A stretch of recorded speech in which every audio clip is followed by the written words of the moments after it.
Hello மக்களே! Ladies and gentlemen, boys and girls welcome back to the football odyssey Tamil. So இந்த video நீங்க தம்ப்நெயில்ல பார்த்திருப்பீங்க.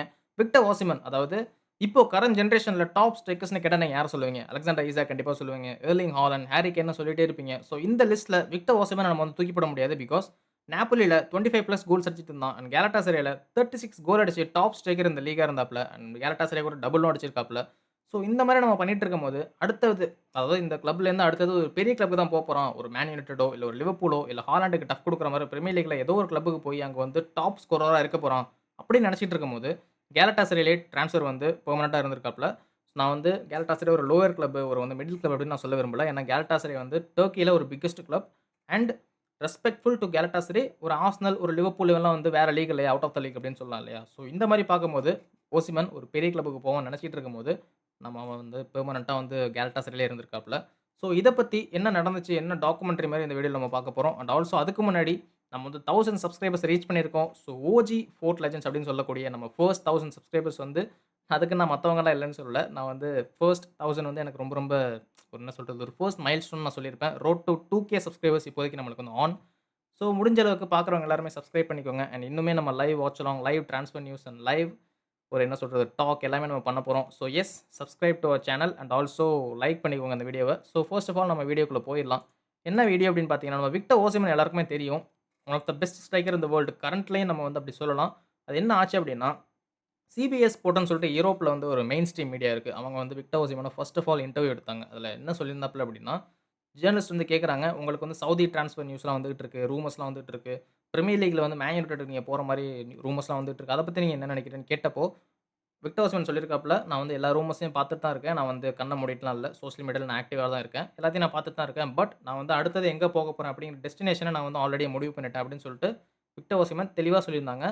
அந்த நேரத்தில தான் என்ன நடக்குதுன்னா, ஃபர்ஸ்ட் ஆஃப் ஆல் விக்டர் ஓசிமனோட டிரான்ஸ்ஃபர் டார்கெட்ஸ் வந்து 4 கிளப் இருந்துச்சு. 1 வந்து Real Madrid first of all அதுதான் இருந்துச்சு. 2 வந்து பிஎஸ்ஜி இருந்துச்சு. 3 வந்து பிரீமியர் லீக்ல ஒரு 2 clubs man United, man city இந்த மாரி இருந்துச்சு. ஸோ இந்த மாரி பார்த்துட்டு இருக்கப்போ, மேன் யுனைட்டட் அப்புறம் மேன் சிட்டி இவங்க எல்லாருக்குமே வந்து மேன் யுனைட்டடுக்கு ஃபண்ட்ஸ் வந்து பற்றாக்குறையா இருந்துச்சு. அப்பதான் வந்து ஹோய்லாண்டுமே அப்பதான் வாங்குனாங்க. அது மட்டும் இல்லாம அப்பதான் வந்து மேன் சிட்டி வந்து ஹாலாண்டுமே அவங்க இருந்தாங்க.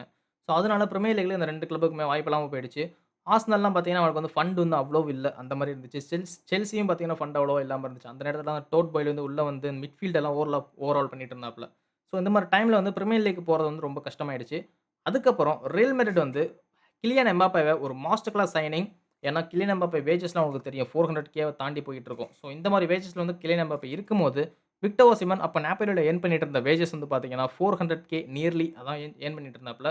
ஸோ இந்த வேஜஸ் வந்து நம்ம அஃபோர்ட் பண்ண முடியாது. நம்ம வந்து கிலியன் எம்பாப்பேவ சென்டர்லயே ப்ளே பண்ணிடலாம்னு சொல்லிட்டு, கார்லோ ஆன்செலோட்டி கிலியன் எம்பாப்பேவ சென்டர்லயே ப்ளே பண்ணிட்டாப்ல. அதனால விக்டர் ஓசிமன் ரியல் மேட்ரிட் சான்ஸ் வந்து பூம் முடிஞ்சு போச்சு அப்பவே. அதுக்கப்புறம் பிஎஸ்ஜி என்ன பண்ணாங்கன்னு பார்த்தீங்கன்னா, லூயிஸ் என்ரிகே நம்ம மேனேஜர் வந்து அப்பதான் பிஎஸ்ஜிக்கு உள்ள வர்றாப்ல. ஸ்குவாட பார்க்குறாப்ல. ஓகே. நம்ம ஸ்குவாட் இப்படி இருக்கு. நம்மளுக்கு வந்து ஒரு ஆர்த்தோடாக்ஸ் ட்ரெடிஷனல் ஸ்ட்ரைக்கர் வந்து நம்மளுக்கு இப்போதைக்கு வேண்டாம் அப்படின்னு சொல்லிட்டு, கொன்சாலோ ராமோஸ பேஸுக்கும், பிசிக்காலிட்டிக்கும், ஹைட்டுக்கும் வாங்கிட்டாங்க. கொன்சாலோ ராமோஸும் பார்த்தீங்கன்னா, ஒரு 70 மில்லியன் அந்த மாரி தான் இதானுச்சு. அதுக்கப்புறம் அவங்களோட விங்கர்ஸ் இருக்காங்க இல்லையா? டெம்பேலே அங்க தான் அப்ப அங்க தான் இருந்தாப்ல. அதுக்கப்புறம் லீ கேங்கினும் அங்க தான் இருந்தாப்ல. நம்ம வந்து விங்கர்ஸ் வந்து உள்ள இன்டகிரேட் பண்ணி, நம்ம அந்த மாரி ப்ளே பண்ணிக்கலாம். விக்டர் ஓசிமன் வந்து நம்மளுக்கு தேவையில்லன்னு சொல்லிட்டு, லூயிஸ் என்ரிகே விக்டர் ஓசிமன் சைனிங்க வந்து ரிஜெக்ட் பண்ணிட்டாப்ல. விக்டர் ஓசிமனோட ரிலீஸ் கிளாஸ் அப்ப பார்த்தீங்கன்னா, 120 மில்லியன் யூரோஸ் இருந்துச்சு. இட்டாலிக்குள்ள வாங்குறதா இருந்தாலும் சரி, இல்லன்னா வெளியில வந்து யாராச்சும் வாங்குறதா இருந்தாலும் சரி. 120 மில்லியன் யூரோஸ் இத வந்து எல்லா கிளப்புமே என்ன பார்த்தாங்க அப்டின்னா, ஒரு பெரிய ஒரு என்ன சொல்றது, ஒரு மைல்ஸ்டோனா பார்த்தாங்க. அந்த நேரத்தில தான் அல் அஹ்லின்னு ஒரு கிளப் இருக்காங்க இல்லையா? அவங்க வந்து சரி 120 மில்லியன் யூரோஸ் தானே, நாங்க வந்து உள்ள வந்து வாங்கிக்கிறோம். அதாவது 120 மில்லியன் யூரோஸ வந்து கொஞ்சம் குறைச்சாங்க. யாரும் வாங்க மாட்றாங்கன்னு சொல்லிட்டு. ஏன் அப்டின்னா, ஆண்டோனியோ கோன்டே அப்பதான் வந்து நாப்போலிக்குள்ள வர்றாப்ல. விக்டர் ஓசிமன கொஞ்சம் தள்ளி வைக்கிறாப்ல. உள்ள வந்து விளையாட வைக்காம. குவார்ட்ஸ்கேலியா மெயின் பிளேயரா இருக்காப்ல. அதுக்கப்புறம் ரொமேலு லுக்காக்கும் அங்க தான் நாப்போலில தான் இருந்தான் இல்லையா? அதனால அவன வந்து ப்ளே பண்ண வச்சுக்கிட்டு, ஸோ ரொமேலு லுக்காக்கு தான் இப்போதைக்கு ஆண்டோனியோ கோன்டேவோட நாப்போலியோட மெயின் ஸ்ட்ரைக்கரா இருக்காங்க. விக்டர் ஓசிமன் வந்து ப்ரீ சீசன்ல பெஞ்சுக்கு தள்ளப்படுறாப்ல.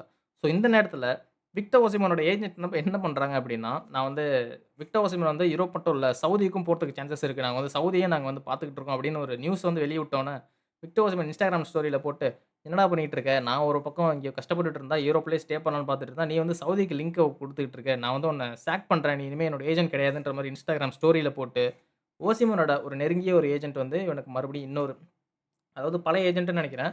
அவர் வந்து ஓசிமனுக்கு உள்ள வர்றாப்ல. அங்க வந்து என்ன சொல்றாங்க அப்டின்னா, ஓசிமன் வந்து யூரோப்ல இன்னும் பண்ண வேண்டியது நெறையா இருக்கு. ஸோ சவுதி டாக்ஸ்லாம் வாய்ப்பே இல்லன்னு சொல்றாங்க. இந்த மாரி சொல்லிட்டு இருந்த நபர் வந்து அல் அஹ்லி கிளப் உங்க எல்லாருக்குமே தெரிஞ்சிருக்கும். நம்ம இவன் டோனி வந்து அங்க தான் இருக்காப்ல. ஸோ அந்த கிளப் வந்து ஒரு 80,000,000 90,000,000 ஆஃபர் பண்ணாங்க. ஏன்னா, அப்பதான் நாப்போலி 120,000,000 ரிலீஸ் கிளாஸ ஒரு 75,000,000 80,000,000 குறைக்கிறாங்க. ஏன்னா, எந்த கிளப்பும் வாங்க மாட்றாங்க இல்லையா? ஏன்னா, வேஜஸும் அதிகமா இருக்கு. ட்ரான்ஸ்ஃபர் ஃபீஸும் அதிகமா இருக்கு. அது மட்டும் இல்லாம எல்லா கிளப்பும் பார்த்தீங்கன்னா, ஃபண்ட்ஸும் இல்ல. மேன் யூனிட்லாம் பார்த்தீங்கன்னா, ஆல்ரெடி ஹாரி கேன் இருக்காப்ல. வேற பிரீமியர் லீக் கிளப்ஸ்லாம் பார்த்தீங்கன்னா, ஆல்ரெடி ஸ்ட்ரைக்கர்ஸ் இருக்காங்க. இந்த டைம்ல வித்தே ஆகணுங்கிற நிலைமையில ஏன்னா, ஓசிமன் வந்து 400K குடுத்து நீங்க பெஞ்ச்ல உட்கார வைக்க முடியாது. அதனால ஒரு 75,000,000 80,000,000க்கு ட்ரான்ஸ்ஃபர் ஃபீஸ குறைச்சு, இப்போ நீங்க வாங்கிக்கோங்கன்னு சொல்லும்போது, அல் அஹ்லி சவுதியிலேருந்து வர்றாங்க.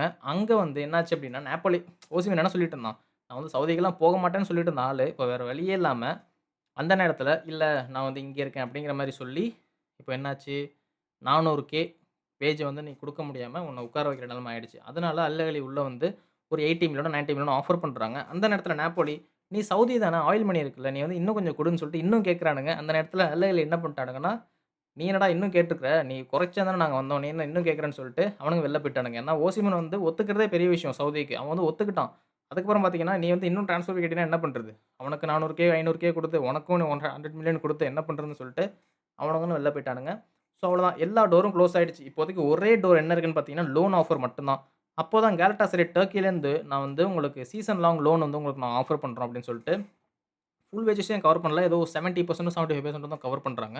ஸோ அது வந்து நாப்போலிக்கு புடிச்சிருக்கு. அதனால ஓசிமன் வந்து லாங் டெர்ம் சீசன் லாங் லோனுக்கு வந்து கேலட்டாசரேக்கு போறாப்ல. கேலட்டாசரேக்கு போய் துவம்சம் பண்றாப்ல. 36 கோல்ஸ் வந்து கேலட்டாசரேக்கு ஸ்கோர் பண்ணி, top goal scorer in the league. அதுக்கப்புறம் டபுள் ட்ராஃபீஸும் அடிக்கிறாங்க. அங்க வந்து பார்த்தீங்கன்னா, புரூக் தான் அதாவது ஓமார் புரூக்ன்னு நெனைக்கிறேன். கேலட்டாசரோட கோச். அவர் வந்து ஓசிமன் வந்து ரொம்ப ரொம்ப புடிச்சிருக்கு அவருக்கு. ஏன்னா, அந்த பிளே ஸ்டைலா இருக்கட்டும், ஒரு ஆர்த்தடாக்ஸ் ஸ்ட்ரைக்கர். என்னைய கேட்டீங்க அப்டின்னா, ஹாலண்டோட ஒரு பெரிய ஸ்ட்ரைக்கர் அப்டின்னு நான் சொல்லுவேன். ஹாலண்டோட ஒரு டெக்னிக்கல் ஸ்ட்ரைக்கர்ன்னு நான் சொல்லுவேன். பிகாஸ் ஹாலண்ட் வந்து உள்ளுக்குள்ள டேப் இன் பண்றதுக்கு சான்சஸ் இருக்கும். அதுக்கப்புறம் நல்ல நல்ல அட்டாக்கிங் பொசிஷன்ஸ்க்கு போவான். பட் ஓசிமன் வந்து ஹோல்டிங் பிளே ரொம்ப ரொம்ப சூப்பரா இருக்கும். மேன் யுனைட்டடுக்கு என்ன சொல்றது? இந்த சீசன்ல செஸ்கோ இல்ல ஒரு யோக்கரஸ் இந்த மாரி பிளேயரோட ஓசிமன் வந்து உள்ள வந்திருந்தான் அப்டின்னு நான் ரொம்பவே சந்தோஷப்பட்டுருப்பேன். ஸோ அது நடக்காம போயிடுச்சு. அது ஒரு கெட்ட விஷயம். ஸோ இந்த மாரி நடந்துட்டு இருக்கப்போ கேலட்டாசரேக்கு இப்டி பெர்ஃபார்ம் பண்ணிட்டான் அவ்வளோதான் முடிஞ்சு போச்சு. ஒரு 36 கோல் அடிச்சுட்டான். அதுக்கப்புறம் பார்த்தீங்கன்னா, டபுள் வின் பண்ணியிருக்கான். ஸோ ஒரு பெஸ்ட் கோல் ஸ்கோரரா இருக்கான். ஆல்ரெடி சாம்பியன்ஸ் லீக்லயுமே வந்து மேன் சிட்டிக்கு எதிராலாம் கோல் அடிச்சிருக்கான். ஸோ அந்த மாரிலாம் பண்ணிட்டு இருக்கும்போது, ஓகே. இப்போ ஏதாவது ஒரு பெரிய கிளப் வாங்குவாங்க அப்படின்னு பார்த்தா, அங்கேயும் யாருமே வாங்கல. ஏன்னா மேன் யுனைட்டட் வந்து கேட்டாங்க. பட் 400K பிளஸ் வேஜஸ் வந்து மேன் யுனைட்டடால அஃபோர்ட் பண்ண முடியும். பட் இப்போ ஜிம் ரட்க்ளிஃப் அதாவது இனியோஸ் இருக்கிற ஓனர்ஷிப் பார்த்தீங்கன்னா, 200Kக்கு மேல யாருக்கும் போக்கூடாது அப்படிங்கிற ஒரு மாடல் தான் வச்சிருக்காங்க. ஸோ அதனால அவங்க எதுவும் பண்ணல. அவங்க வந்து செஸ்கோவ வாங்கி 120Kவோ, 130Kவோ அந்த வேஜஸ் தான் இப்போ குடுத்துட்டு இருக்காங்க. அது மட்டும் இல்லாம நியூகாசில் அதாவது சாரி அலெக்சாண்டர் ஈசாக் போனதுக்கப்புறம் வால்டமோட வாங்குறாங்க. அதுக்கப்புறம் லிவர்பூல் வந்து அலெக்சாண்டர் ஈசாக்கும், எக்கிட்டிக்கும் வாங்குறாங்க. ஆர்சனல் வந்து யோக்கரஸ வாங்குறாங்க. பட் என்னைய கேட்டீங்கன்னா, எல்லா பிளேயர்ஸோட ஓசிமன் வந்து பெஸ்ட் அப்படின்னு நான் சொல்லுவேன். பட் அவனுக்கு ஒரே காரணம் ஏன் வாங்கல அப்படின்னு கேட்டீங்கன்னா, wages and transfer fees. Transfer fees literally 75 million euros தான் கேட்கறாங்க. அந்த டைம்ல தான் அல் ஹிலால் என்ன பண்றானுங்க, கிளப் வேர்ல்ட் கப்லாம் வந்துச்சு இல்லையா? அந்த டைம்ல அல் ஹிலால் வந்து எனக்கு கிளப் வேர்ல்ட் கப்புக்கு ஒரு ஸ்ட்ரைக்கர் வேணும் அப்படிங்கிற காரணத்தினால விக்டர் ஓசிமன கேட்கறானுங்க. 75 மில்லியன் யூரோஸ் ட்ரான்ஸ்ஃபர் ஃபீஸ் வந்து ஒத்துக்கிட்டானுங்க. விக்டர் ஓசிமனும் சரி வரேன்னு சொல்லிட்டு 90% டீல் முடிஞ்சு போச்சு. பட் என்ன ஆச்சுன்னே தெரியல. கடைசி நேரத்தில விக்டர் ஓசிமன் நான் வரலன்னு சொல்ட்டான். எனக்கு வந்து ரீசன் என்னன்னே தெரியல. ஐ திங்க் ஏதாச்சும் இன்னும் நான் யூரோப்ல இருக்கணும்னு ஆசைப்படுறேங்கிற ஒரு தாட் வந்து லாஸ்ட் டைம்ல ஓசிமனுக்கு வரதுக்கு சான்சஸ் இருந்திருக்கு. ஸோ அந்த காரணத்தினால அல் ஹிலாலுக்கு அந்த டைம்ல போகல. கிளப் வேர்ல்ட் கப் ப்ளே பண்ற சான்ஸ் இருந்துச்சு. பட் அவன் வந்து அப்பவுமே அல் ஹிலாலுக்கு வந்து போகல. ஸோ என்ன ரீசன்னு சொல்லிட்டு அதான் இருக்கும். எனக்கு தெரிஞ்சு கடைசி வரைக்கும் நான் யூரோப்ல இருக்கணும். இப்போ நான் வந்து சவுதிக்கு வர சான்ஸ் இல்லன்னு சொல்லிட்டு சொன்னதுனால, அவன் வந்து அங்கேயே இருந்துட்டான். அல் அல் ஹிலால் சான்ஸ் வந்து போயிடுச்சு. ஸோ நாப்போலிக்கு வந்து என்னடா இவனுங்க ஒரு 80 மில்லியன் ஆஃபர் பண்றேன்னு சொன்னானுங்க. இப்போ வந்து இப்படி போய்ட்டானுங்கன்னு சொல்லிட்டு நாப்போலிக்கு கொஞ்சம் கஷ்டமா இருந்திருக்கும். அந்த அதாவது அந்த சீசனுக்கு முன்னாடி தான் ஜான்வரி டிரான்ஸ்ஃபர் விண்டோல பார்த்தீங்கன்னா, பிஎஸ்ஜி வந்து ஓசிமன் எனக்கு வேணாம். எனக்கு குவாட்ஸ்கேலியாவ குடுங்கன்னு சொல்லிட்டு குவாட்ஸ்கேலியா வாங்கிட்டு போனானுங்க. ஸோ இந்த மாரி நடந்துட்டு இருக்கும்போது ஓசிமனுக்கு என்ன தோணியிருக்கும்? சரி நம்மளயே வாங்கல இவனுங்க. இவனுங்க வந்து நம்மளோட ஃப்ரெண்ட் குவாட்ஸ்கேலியா வாங்கிட்டு போயிருக்கானுங்க அப்படின்னு நினைக்கும்போது ரொம்ப கஷ்டமா தான் இருந்திருக்கும். அந்த டைம்ல தான் கேலட்டாசரே வந்து 45 மில்லியன் வந்து நாங்க உங்களுக்கு வந்து அப்ஃப்ரண்ட்டா ஆஃபர் பண்றோம். மீதி 25 மில்லியன் வந்து பார்த்தீங்கன்னா, நாங்க வந்து 2026ஓட லாஸ்ட்ல கட்டுறோம்னு சொல்லிட்டு, அந்த டைம்ல இந்த மாரி ஒரு ஆஃபர் குடுத்து கேலட்டாசரே வந்து 400K வேஜஸ் இத வந்து ஃபைனலைஸ் பண்ணி வாங்கிட்டு போறாங்க. அண்ட் ஆல்சோ 5 மில்லியன் இமேஜ் ரைட்ன்னு சொல்லிட்டு ஒரு அமௌண்ட் இருக்கு. போனஸ் மாரி ஒண்ணு இருக்கு. அதையுமே ஆஃபர் பண்ணியிருக்காங்க. இப்போ விக்டர் ஓசிமன் வந்து கேலட்டாசரேல சந்தோஷமா ப்ளே பண்ணிட்டு இருக்காப்ல. இப்போ வரைக்கும் ஒரு 5 கோல்ஸ் அடிச்சிருக்கான்னு நெனைக்கிறேன் 6 கேம்ஸ்ல. அண்ட் ஆல்சோ சாம்பியன்ஸ் லீக்லயுமே வந்து லிவர்பூலோட ஒரு பெனல்டி வின்னிங் பெனல்டி அடிச்சாப்ல.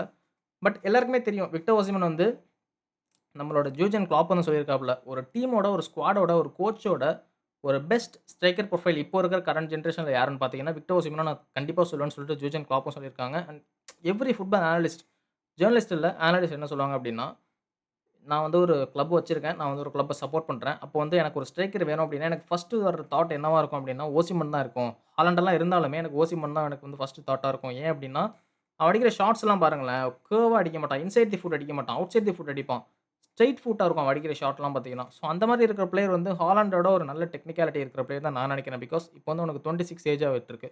26 ஏஜ்ல ஒரு பிரைம் டைம்ல இருக்கிற ஸ்ட்ரைக்கர் 75 மில்லியன் குடுத்து நீங்க வாங்குறீங்க அப்டின்னா, பட் என்ன ஒரு பிரச்சனைன்னா 400K வேஜஸ். அது மட்டும் தான் ஓசிமன் வந்து வாங்குறதுக்கு பிரீமியர் லீக் கிளப்ஸா இருக்கட்டும், ரியல் மேட்ரிட், பார்சிலோனாவா இருக்கட்டும், எல்லாருக்குமே ஒரு பிரச்சனையா இருந்துச்சு. பட் இப்போ என்னைய கேட்டீங்கன்னா, காலடாசரேல இன்னும் ஒரு 2 இயர்ஸ் ப்ளே பண்றான் அப்டின்னா, 28 ஏஜஸ்ல அவன் வந்து ஒரு பேன் மியூனிக்கோ, இல்ல பிரீமியர் லீக்கோ வரதுக்கு சான்சஸ் அதிகமா தான் இருக்கு. ஏன்னா, அப்போ வந்து அவனோட வேஜஸ கம்மி பண்ணி தான் ஆகணும். ஏன்னா, இப்போ 400Kல இருக்கான். ஒரு 28 ஏஜ் ஆகும்போது அவன் வந்து பெர்ஃபார்மன்ஸ் கொஞ்சம் கம்மியானுச்சு அப்டின்னா, வேஜஸ் வந்து கம்மி பண்ணுவாங்க. ஒரு 300K அந்த மாரி இருக்கும். பேன் மியூனிக் போறதுக்கு நெறைய சான்சஸ் இருக்கு. ஏன்னா, ஹாரி கேன் இப்போதைக்கு என்ன சொல்றது, ஒரு 2 இயர்ஸ் டைம்ல ஹாரி கேன் வந்து பேன் மியூனிக்லேருந்து வரதுக்கும் சான்ஸ் இருக்கு. ஏன்னா, நம்ம எல்லாருக்குமே தெரியும் ஹாரி கேனே சொல்லியிருக்கான், நான் வந்து பிரீமியர் லீக் ரிட்டர்ன் பண்றதுக்கு நான் வருவேன்னு சொல்லிட்டு. ஏன்னா, ஆலன் ஷீரர் வந்து அவனோட கோல் ஸ்கோரிங் ரெக்கார்ட பீட் பண்ணணுங்கிறதுக்காக ஹாரி கேன் கண்டிப்பா பிரீமியர் லீக் வருவான். ஸோ, இந்த மாரி டைம்ல விக்டர் ஓசிமன் அவனோட ஆப்ஷன்ஸ் வந்து மறுபடியும் வேலிட் பண்றதுக்கு சான்சஸ் இருக்கு. ஸோ, இந்த வீடியோ வந்து இதுதான். ஓசிமன் நீங்க என்ன நெனைக்கிறீங்க? ஓசிமன் வந்து அவனோட வேஜஸ சாக்ரிஃபைஸ் பண்ணி அவன் வந்து பிரீமியர் லீக்கோ, இல்ல வந்து ஒரு பார்சிலோனாக்கோ போயிருக்கணுமா? இல்ல அப்டின்னா வேஜஸ்லாம் கம்மி பண்ண வேணாம் ப்ரோ. அவன் வந்து கேலட்டாசரே அவன் போயிருக்கணும். அவன் வந்து நைஜீரியாவுக்கும் ப்ளே பண்றான். இன்னொரு விஷயம் பிரீமியர் லீக் கிளப்ஸா இருக்கட்டும், எல்லா கிளப்ஸும் ஒரு பயப்படுற விஷயம் என்ன அப்டின்னா, இந்த என்ன சொல்றது? இந்த ஆஃப்ரிக்கன் பிளேயர்ஸ் வந்து நடுவுல ஆஃப்ரிக்கன் கப்ன்னு வரும்.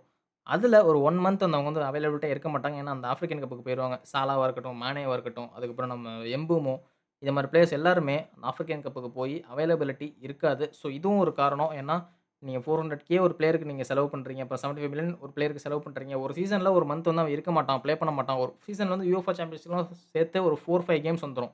ஸோ, இந்த 4, 5 கேம்ஸ் அவன் ப்ளே பண்ண மாட்டாங்கும்போது, கண்டிப்பா உங்களுக்கு வந்து ஒரு ஒரு என்ன சொல்றது? ஒரு பேட் நெகட்டிவிட்டி இருக்கும். என்னடா அவன் இவ்ளோ எர்ன் பண்றான், நம்மளுக்கு வந்து 1 மாசம் ப்ளே பண்ண மாட்றான் அப்படிங்கிற மாரி ஒரு தாட் வந்துரும். ஸோ இதுவுமே ஒரு ரீசன். ஏன்னா ஆஃப்ரிக்கன் பிளேயர்ஸ் வந்து அந்த ஆஃப்ரிக்கன் கப்புக்கு வந்து 1 மந்த்தோ, 2 மந்த்தோ போயிருவாங்க ஒரு சீசன்ல. ஸோ இந்த மாரி இருக்கும்போது அது கஷ்டமா தான் இருக்கும். அண்ட் நீங்க என்ன நெனைக்கிறீங்கறத காமெண்ட்ல சொல்லுங்க. அண்ட் சப்ஸ்கிரைப் பண்ணாதவங்க சப்ஸ்கிரைப் பண்ணிக்கோங்க. இப்போ புதுசா பார்க்குறவங்களும் சப்ஸ்கிரைப் பண்ணிக்கோங்க. And also until then let's keep the ball rolling.